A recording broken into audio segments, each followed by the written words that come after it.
প্রিয় দর্শক, সাজ্জাদ কাদিরের প্রীতি এবং শুভেচ্ছা নিন। এই মুহূর্তে আপনাদের সামনে কথা বলতে এসেছি 2 মাসেই হতাশায় এনসিপি, এই প্রসঙ্গটি নিয়ে কথা বলবো।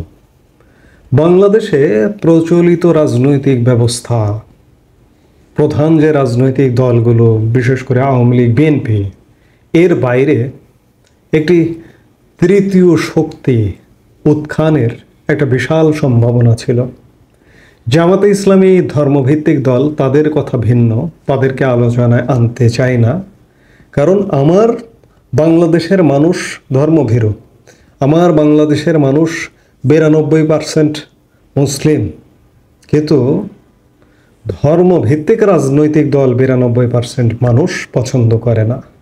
সেই জায়গায় জামাত কোনোদিনও এককভাবে ক্ষমতায় আসা বা এককভাবে সফল কাম হওয়া, এটি কিন্তু হবে না।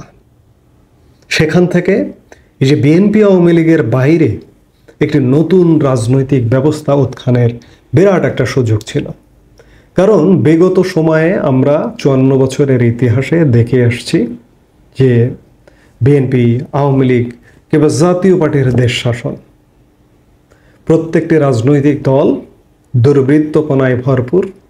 সেই জায়গা থেকে যদি একটি দুর্বৃত্ত মুক্ত রাজনৈতিক প্ল্যাটফর্ম গড়ে উঠত, তাহলে মানুষ এটাকে লুফে নিত।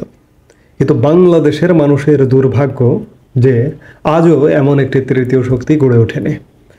এই যে নতুন যে রাজনৈতিক দল এনসিপি, একদম তারুণ্য নির্ভর, এবং এই ছেলে মেয়েগুলো সব শিক্ষিত। কেন্দ্রীয় যারা সমন্বয়ক, তারা ম্যাক্সিমাম ঢাকা বিশ্ববিদ্যালয়ের শিক্ষার্থী, বর্তমান এবং সাবেক শিক্ষার্থী, তাদের দিয়ে গঠিত। এই ছেলেগুলো, এই তারুণ্যের শক্তি সত্যিকার অর্থে যদি শক্তি হতো, তাহলে বাংলাদেশের রাজনীতিকে পাল্টে দিতে পারত। কিন্তু সত্যিকার অর্থে তারা যে সময় মাঠে নেমেছে জুলাই অগাস্টে, কোটাকে সামনে রেখে, কিন্তু কোটার পেছনে তারা আসলে মাঠে নেমেছে ষড়যন্ত্রকে কেন্দ্র করে। অর্থাৎ বিগত আওয়ামী লীগ সরকারের পতন ঘটাতে হবে, ঘটিয়ে একটা নতুন কিছু করতে হবে। কিন্তু নতুন কিছুটা যদি ভালো হতো, মানুষ লুফে নিত। এদের হাতে ব্যাপক সুযোগ ছিল, কিন্তু সেই সুযোগটিকে কাজে না লাগিয়ে, সেই সুযোগটাকে পাশ কাটিয়ে তারা পুরনো ধ্যান ধারণায় বিশ্বাস করে। সমন্বয়ক থেকে হয়েছে রাজনৈতিক দল, নতুন রাজনৈতিক দল এনসিপি, জাতীয় নাগরিক পার্টি। এই এনসিপির যে কেন্দ্রীয় নেতারা, তারা পুরনো রাজনৈতিক ধ্যান ধারণার যে দুর্বৃত্তপনা, সেই দুর্বৃত্তপনার চর্চা করছে। সমন্বয়ক বা এনসিপির নেতা, তারা চালচুলোহীন দরিদ্র পরিবার থেকে একজন এসেছে। দারিদ্রতা কোনো পাপের বিষয় নয়, দারিদ্রতা অহংকারের বিষয়। দারিদ্রতা থেকে আলোকিত জায়গায়, আলোর পথে আসতে পারাটা, এটা কিন্তু অ্যাপ্রিসিয়েট করবার মতো। কিন্তু সেই দারিদ্রতা ডিঙিয়ে অবৈধ উপায়ে আলোর দিকে আসতে চাইবেন, সেটি কিন্তু নিন্দার, ঘৃণার। এই যে নতুন রাজনৈতিক দলের নেতারা সেটি করছে। কেউ শতাধিক গাড়ি বহর নিয়ে মাঠে নামছে, কেউ এই 8-9 মাসের মধ্যে গাড়ি ছাড়া বাড়ি যায় না, বিমান ছাড়া চলে না, হেলিকপ্টার ছাড়া চলে না। এরা যদি আগের জীবনটাকেই রাখতো, বাড়িতে গিয়ে ভ্যানে চলাফেরা, সাধারণ যাতায়াত, তাহলে এরা কিন্তু মানুষের কাছে গ্রহণযোগ্যতা পেত। কিন্তু এরা গ্রহণযোগ্যতা পাচ্ছে না এদের এই ধরনের বিতর্কিত কর্মকাণ্ডের কারণে। বাংলাদেশের আকাশে যে একটা নতুন রাজনৈতিক প্ল্যাটফর্ম, সেটি দুঃস্বপ্নই থেকে গেল, যার কারণে এরা সফল হলো না এবং জনপ্রিয়তাও পেল না। এবং তারা নিজেদের মধ্যে এটি এখন ধীরে ধীরে আত্মজিজ্ঞাসা করতে শুরু করেছে।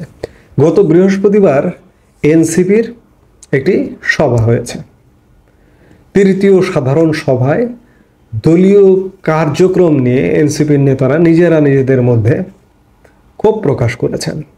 দুর্নীতি, স্বজনপ্রীতি, দলীয় নীতি বিরুদ্ধ কর্মকাণ্ড, সংগঠন বিস্তারে কার্যকর কোনো উদ্যোগ না নেওয়া সহ বিভিন্ন ইস্যুতে দলীয় কাঠগড়ার মুখোমুখি হতে হয়েছে জাতীয় নাগরিক পার্টি এনসিপির শীর্ষ নেতাদের। জবাবদিহিতা চাওয়া হয়েছে আহ্বায়ক নাহিদ ইসলাম সহ শীর্ষ নেতাদের কাছে। বলা হয় যে নানা কর্মকাণ্ডে আমাদের 60 ভাগ রাজনীতি শেষ হয়ে গেছে, বাকি 40 ভাগ কতটুকু ধরে রাখতে পারবো এটা নিয়ে শঙ্কা আছে। বৈঠকে একজন নেতা বলেন, জাতীয় রাজনীতিতে এনসিপির যে সম্ভাবনা ছিল তার 30% একজনের কারণেই নষ্ট হয়ে গেছে। আমি সম্ভাবনার কথা খানিক আগে বললাম যে এরা অনেক কিছু করে দেখাতে পারত। গণ অভ্যুত্থানের সময় গুরুত্বপূর্ণ দায়িত্ব পালন করা শীর্ষ ওই ছাত্রনেতার নাম উল্লেখ করেই তিনি বলেন, এনসিপি বা নাগরিক কমিটির কোনো পদে না থেকেও তিনি সব জায়গায় হস্তক্ষেপ করার চেষ্টা করছেন। তার কারণে আমাদের বৈঠকের সিদ্ধান্ত অনেক সময় গুরুত্ব পায় না। সভায় দুর্নীতি ও দলীয় নীতি বিরুদ্ধ কর্মকাণ্ডের জন্য উত্তরাঞ্চলের মুখ্য সংগঠক সার্জিস আলম, সংগঠক প্রতিম সোহাগ, যুগ্ম সদস্য সচিব কাজী সালাউদ্দিন তানভীরকে আর্থিক অনিয়ম ও নীতি বিরুদ্ধ কাজের জন্য জবাবদিহিতার মুখোমুখি হতে হয়েছে। আহ্বায়ক নাহিদ ইসলামকেও এ বিষয়ে অসন্তোষ প্রকাশ করেছে কেউ কেউ। এই সভায় আরেকটি গুরুত্বপূর্ণ সিদ্ধান্ত হয়েছে, যেটি একটু উল্লেখ করা দরকার, যে জেলা এবং উপজেলা কমিটির আহ্বায়কের বয়স 40 বছর, সর্বনিম্ন 40 বছর হতে হবে। এটি একটি গুরুত্বপূর্ণ সিদ্ধান্ত। এটি গুরুত্বপূর্ণ এই জন্যই বলছি যে যেখানে কেন্দ্রীয় আহ্বায়কের বয়স 30 বছর হবে কিংবা 30-এর কোঠায় সবার, জুনিয়র বয়সে জুনিয়র, তাদের নেতৃত্ব জেলা উপজেলা কমিটি মানবে, এটি কিভাবে আশা করেন? অর্থাৎ মানবে না। আমি যেটি বলছিলাম যে 2 মাসেই তারা হতাশায় নিমজ্জিত।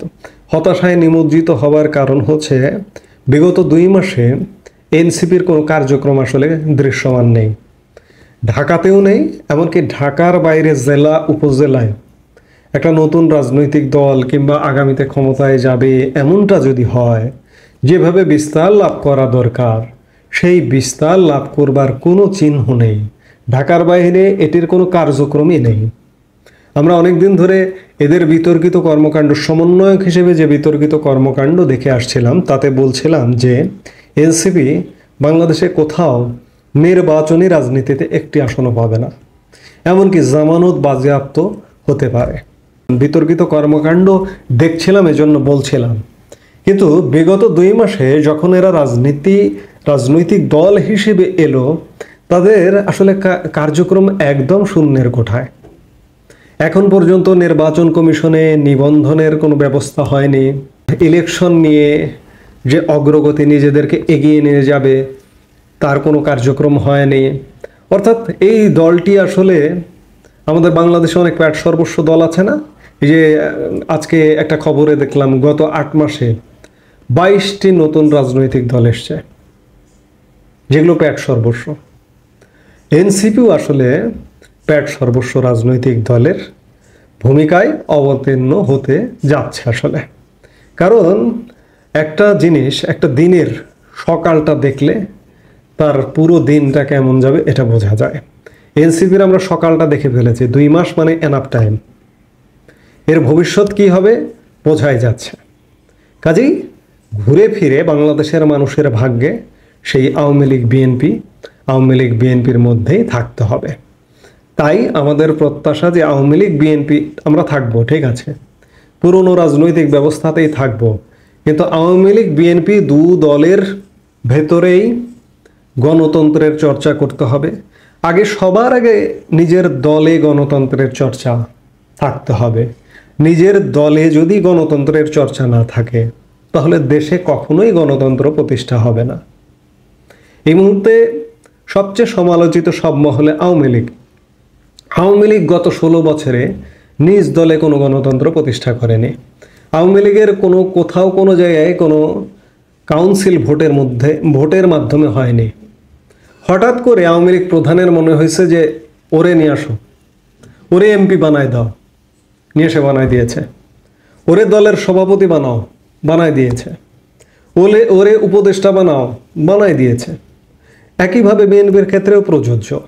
বিএনপির যে কমিটি, জেলা উপজেলা বিভিন্ন কমিটি, নেতৃত্ব নির্বাচন, যেটি উন্নত বিশ্বে যে রাজনৈতিক দলগুলোর গণতান্ত্রিক উপায়ে নেতৃত্ব নির্বাচিত হয়, আমাদের এখানে সেই চর্চাটি নেই। বাংলাদেশে প্রচলিত রাজনৈতিক দল বিএনপি এবং আওয়ামী লীগ গণতন্ত্রের চর্চা করতে হবে, সুশাসনের চর্চা করতে হবে। এই মুহূর্তে আওয়ামী লীগ নেই, এই মুহূর্তে বিএনপি আছে। বিএনপি তাদের দলের মধ্যে সুশাসনের চর্চা কতটুকু করতে পারছে, কিংবা তাদের নেতা কর্মীদের কতটা নিয়ন্ত্রণ করতে পারছে, এই মুহূর্তে বাংলাদেশে যত অরাজকতার মূলে বিএনপি। একই সাথে জামাতও নীরবে করছে, কিন্তু জামাতেরটা প্রচারে আসছে না, বিএনপিরটা বেশি প্রচারে আসছে।